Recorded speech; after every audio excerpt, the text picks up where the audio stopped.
Minnesota Original is made possible by the State Arts and Cultural Heritage Fund and the citizens of Minnesota. On this edition of Minnesota Original, trained in France, Matt Wehling designs masterful bows, custom-made for each musician and their instrument. With an eye for color theory and composition, Marisa Martinez combines gemstones, hand-blown glass beads, and precious metals in her jewelry. R&B pop artist Ashley Gold performs Heavy in TPT's Studio A. I just can't keep on, life this way. These artists and more, now on Minnesota Original.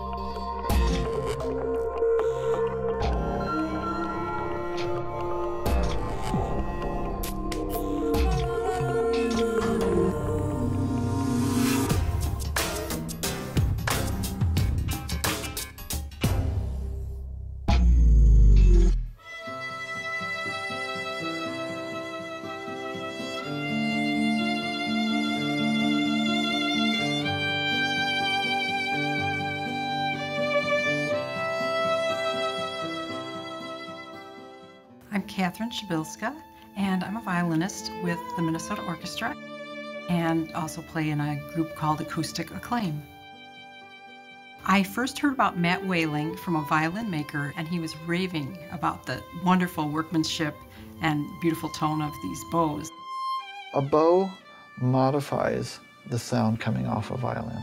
It can accentuate what is good in a violin. You can try to diminish what's not good in a violin. It's always a tool of the musician, and a better made bow has more possibilities for coloring the sound that's coming out of the violin and allowing them to be an artist.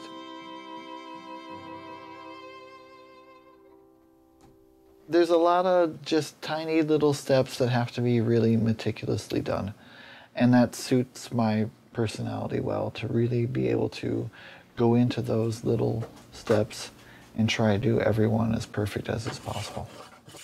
The process of making a bow involves getting really, really good materials. It's like cooking. You can only be as good as your materials. The wood that's used for bows is called Pernambuco, which comes from Brazil. It's a great density. It's also a wood that has a sort of an innate vibration to it. You can just sort of feel this thing going zing. And sometimes it goes zing, and sometimes it goes zong, and sometimes it goes bong, which works really well in trying to tailor a particular bow to a particular musician and what their instrument needs, that you can feel what the wood feels like in a raw state and really get an idea of what it's going to end up sounding like once you've got the entire bow done. I take the wood, I cut it into the general shape of a bow and let it sit for at least 5 years. When it went from being in a plank, inside a tree and inside a plank, it just sort of has these internal tensions. And once it gets out, it's allowed to release those tensions. You know, I'll have pieces of wood that have been sitting here, and I can just sort of see how they're getting to be what they want to be. There's only so much of my will that I can impart onto the piece of wood. I have to work with what the bow is and what it wants to be. No, I haven't always been making bows. I have a degree in chemistry from the University of Minnesota. Before that, I'd been making guitars in my parents' garage since about 7th grade or so. I'm also very involved in music in other ways. I've played Irish music for a long, long time.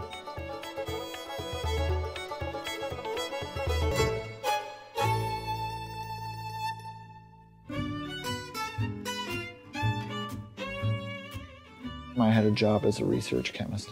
I didn't realize at the time that I really did hate my job. And in 1994, I started trying to contact people to see if I'd be able to go over to France and get an apprenticeship with someone. France is the center of the world for violin bow making. In the same way that when you think of a violin, you think Antonio Stradivari. People who know bows, they think of a bow and they think François-Xavier Tort, who's a Parisian, who really did very similar things to what Stradivari did with the violin.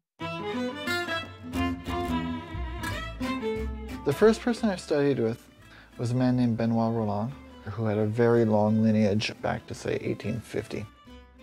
I spent a lot of time working. Gradually working through every process, repeated 6 times so that the memory would hopefully get into my hand. I stayed with him for about 9 months or so. I was then accepted to go work with another maker whose name was Georges Teffo. I stayed with Georges for 4 years. At first it was kind of a relationship of a student and master, but it really got to where I was his assistant doing an awful lot of prep work for him. By the time that I was ready to leave Georges, I'd married the town bookbinder. We had a kid, and we decided to move back here.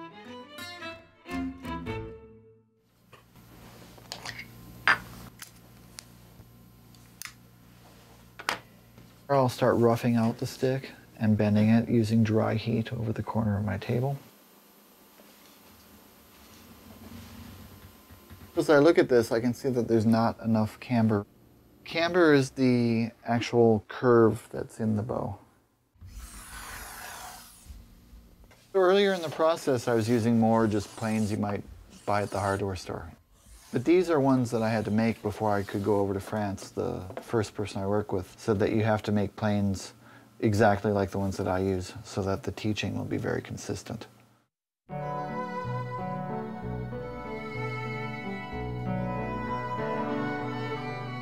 I'll make the frog, which is pretty involved, a little bit of, there's jewelry work in there, there's inlay, there's sculpture, and there's all the parts of it that are not just aesthetic, but that have to really function well as an object, as part of the bow that's going to make it a really top-notch bow. At that point, I never work on another bow. I only work on that bow until that one's done. I'm thinking about the musician that that bow is intended for, and how I'm going to maximize the potential of that piece of wood to be going along with what that musician has told me that they want for a bow. That will be involved in planing down the stick, getting some hair into it, taking off the last little pieces of wood, and really trying to make it as good as it possibly can be. When I'm buying hair, it needs to stretch just a little bit before it breaks.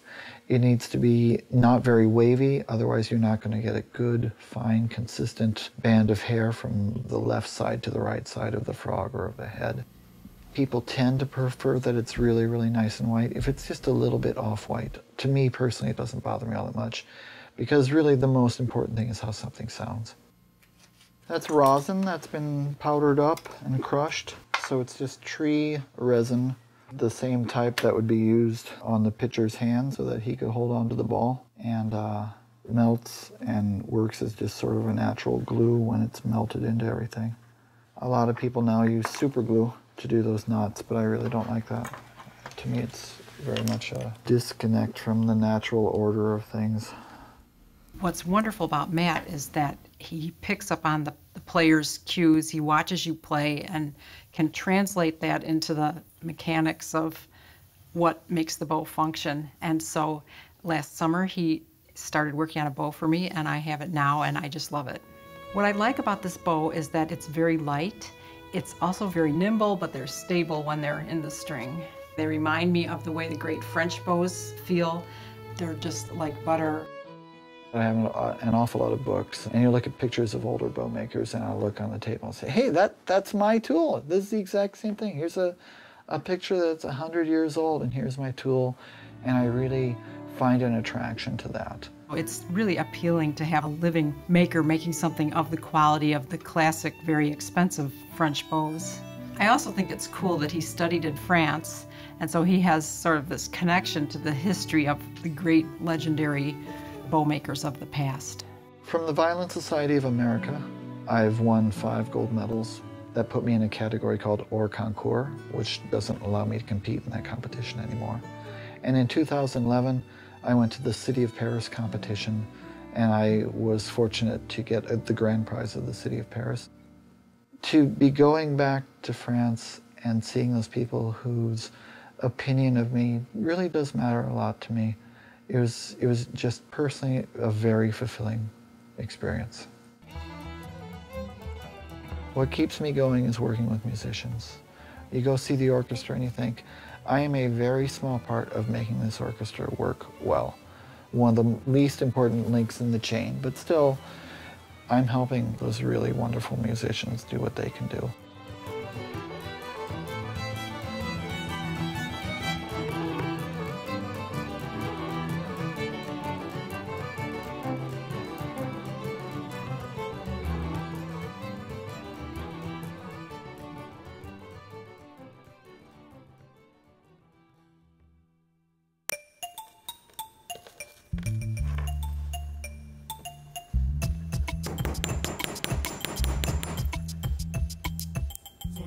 You have choices in life, and I really believe that we all have a choice, but we don't all have angels. And for me, I've had angels in my life. I think that I did have a choice and I could have gone a different direction, but those people really impacted my life and my world and helped me and supported me and encouraged me to be where I am today.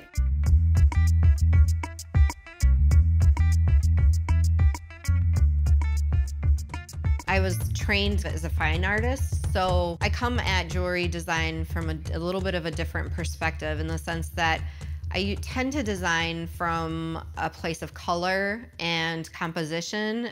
Painting for me was almost like writing a book about my life, because the things I wanted to paint, I was so intent on telling my story through my paintings. And that's not the kind of paintings that somebody wants to just buy and hang on their wall. With jewelry, for me, it's not complete until somebody else has it and is wearing it. And so I still get to put myself into the piece, but I'm happier when it's on somebody else. And to me, it's finished. The Milagro Series is the series that I work on with the glass. So this is doing flame work, and it incorporates glass rods. I use a torch to heat up the glass, and it's much like glass blowing, but very small scale. It's a huge craft in Mexico, for one, so I really was attracted to that. And then also the colors. To me, the glass is like working with paint. When you melt the glass, it kind of turns the consistency of honey, so you're painting with the glass. I don't like perfection, so I don't like things to be perfect. And so my beads kind of tend to be playful. You can tell that they have my artist mark on them. Milagro actually means miracle, but I chose the Milagro name for that series because I kind of think that the process of the glass going from a solid to a non-solid, back to a solid, the whole process of it is kind of a little miracle in and of itself. When I first started making the pieces, I would include a little handmade milagro. Every culture has them, but in Mexico they're called milagros, and they're little charms that represent a prayer or wish, or they're given in thanks. And I wanted to bring that little piece into my work and kind of have it be a little like a trademark.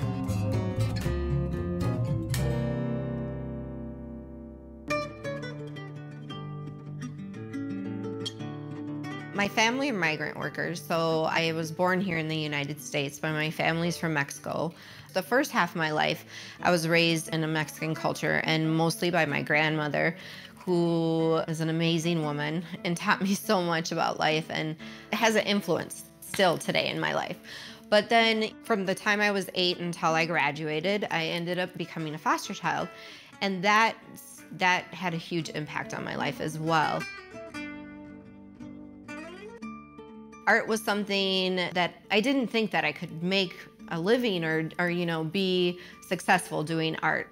And it wasn't until my sophomore year in college that I decided that I'll study art and now maybe I'll become a teacher. It allows me flexibility with my 2 children. I have 2 little boys. And I need to have a lot of flexibility to be the mom that I want to be to them. And so having my own business and being a teacher allows me that flexibility. 7 years ago. My very close friend, Leanne, kind of like an adopted mother now. I call her madrina, which means godmother. She gave me this amazing gift of this little bag of tools and beads and some silver, and then a card that came along with the gift saying that she wanted to teach me what she knew.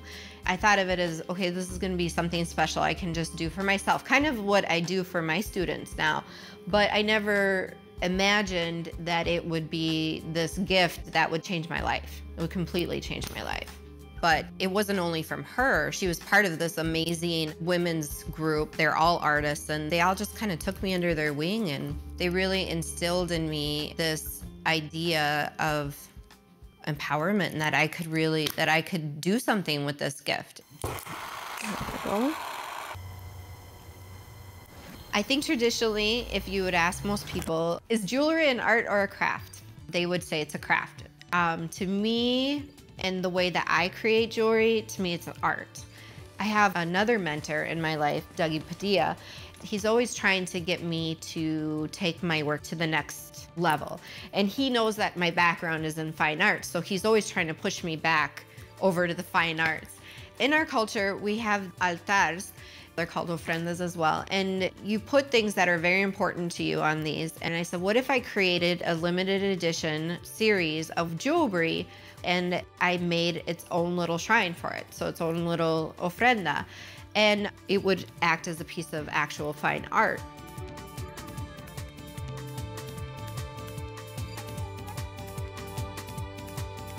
Incorporating the background that I have into my piece, I do it the same way I would a painting or a sculpture. And I think about it the same way. So to me, I think it is an art.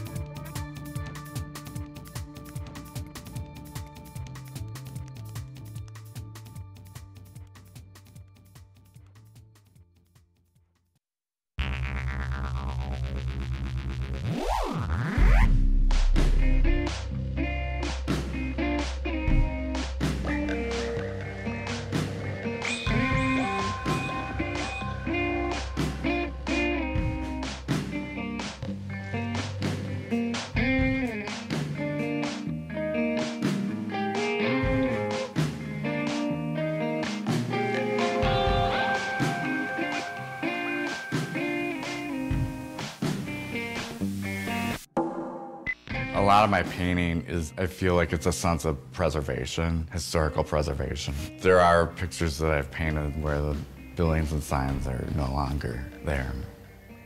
There's other sides I want to get, like the Cottage Grove Drive-In before that comes down, the Viking Bar before that comes down. There's a lot of places that I want to photograph before they take it away.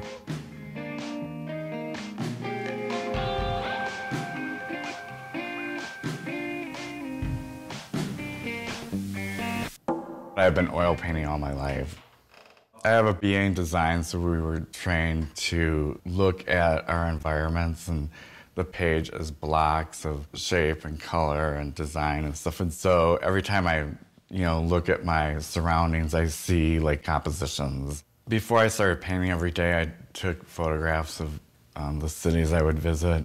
I would just take all sorts of pictures of the buildings and stuff. So it was a natural subject to start painting.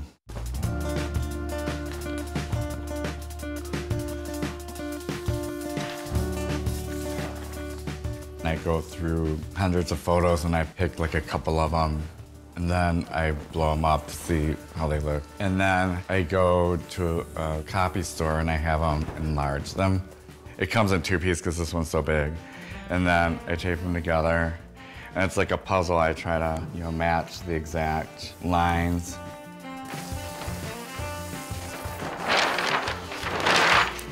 And then I take a graphite stick, and it is low tech, but I do graphite on the back as thick as I can. And that way it allows me to then go in with a pen and trace the detail. When I lift it up, the line will have transferred onto the canvas. I like doing this way as opposed to an artograph or something because it allows me to trace more detail.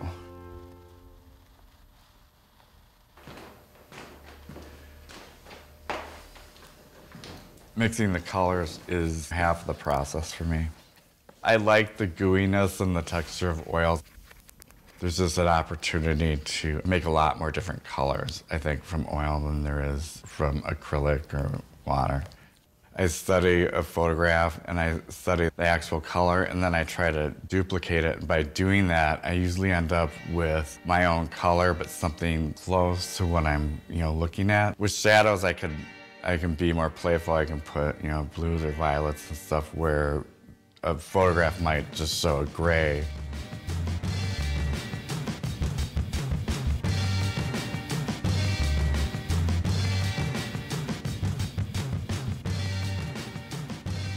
I'm attracted to letters and words and stuff, so I usually try to capture some kind of word or lettering along with the architecture. I see my paintings as designs more than anything else. You can't really take any one thing out of them and have it work. It's, you know, everything has got its place. It should evoke a sense of, that's a building, but it's a piece of art too. So I think if it makes people question the ambience of their surrounding and better awareness of light and architecture, then, you know, that's a good thing.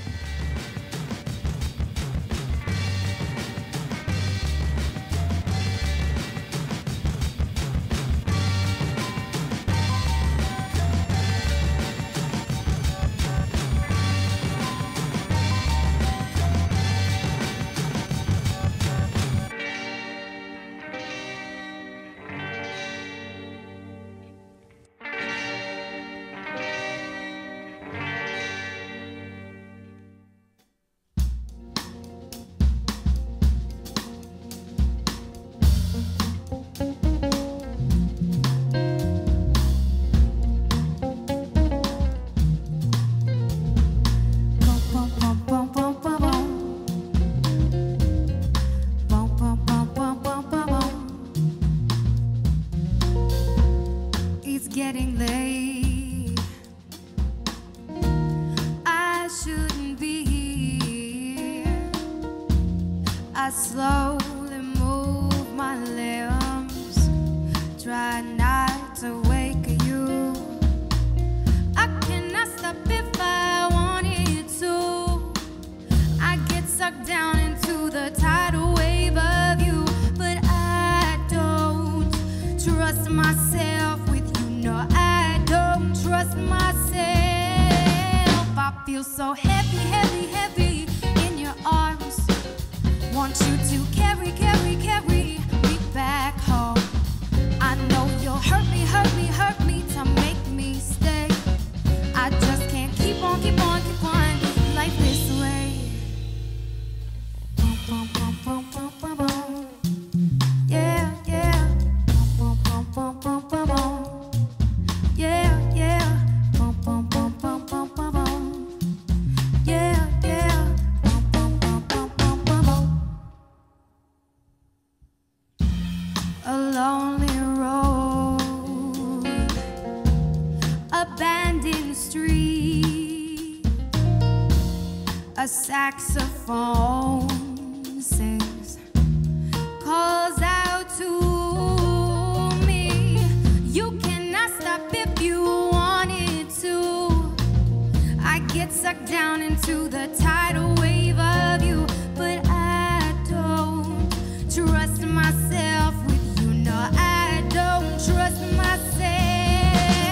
I feel so heavy, heavy, heavy in your arms. Want you to carry, carry, carry me back home. I know you'll hurt me, hurt me, hurt me to make me stay. I just can't keep on, keep on, keep on like this way. Yeah,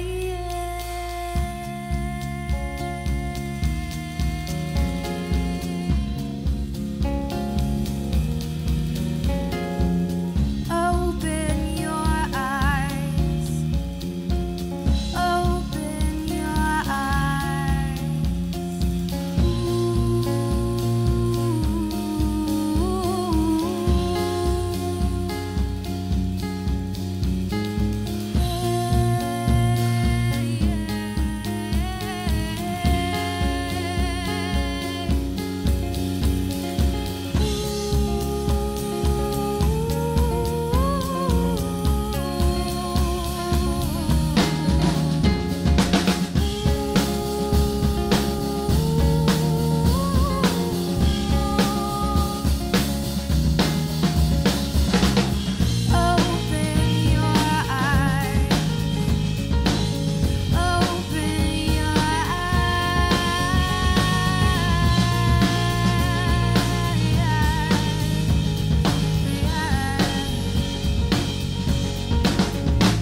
So heavy, heavy, heavy in your arms. Want you to carry, carry, carry me back home. I know you'll hurt me, hurt me, hurt me to make me stay. I just can't keep on, keep on, keep on like this way. Boom, boom, boom.